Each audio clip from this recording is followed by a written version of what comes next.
মাতাল যুবক, পাগল পারা ফুটবল খেলা দেখা নিয়ে। বিশ্বকাপ, বিশ্বকাপ, জীবন মানে বিশ্বকাপ। হৃদয়ে আর্জেন্টিনা, পোস্টারে লিখছে, ব্যানারে লিখছে, হৃদয়ে ব্রাজিল। আল্লাহর কসম আমি বলি, কোন মুসলমানের বাচ্চা যদি এটা লিখে থাকে, বলে থাকে, তার ঈমানের সমস্যা, তার ঈমানের সমস্যা। হৃদয়ে আর্জেন্টিনা হইতে পারে না। আর্জেন্টিনা যুবক তোমার কিচ্ছু না।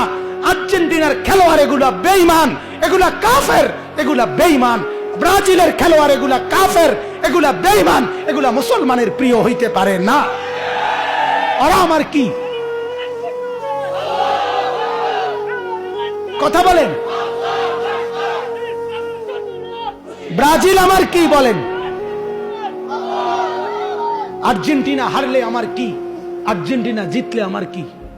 কথা বলো যুবক, একটা নওজোয়ান বলো, আর্জেন্টিনা কি তোমার বাপ লাগে?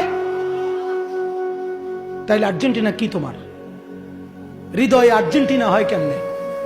হৃদয়ে তো হবে কাবা,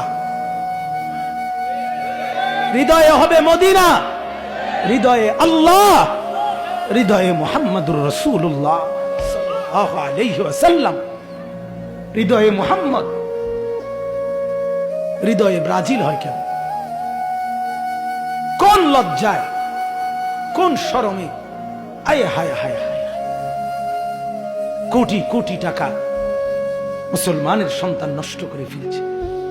জীবনের কোনো লক্ষ্য উদ্দেশ্য নাই, টার্গেট নাই। কেন আসলাম দুনিয়ায়, করছিটা কি, কিছুই জানে না, কিছুই জানে না। আফসোস।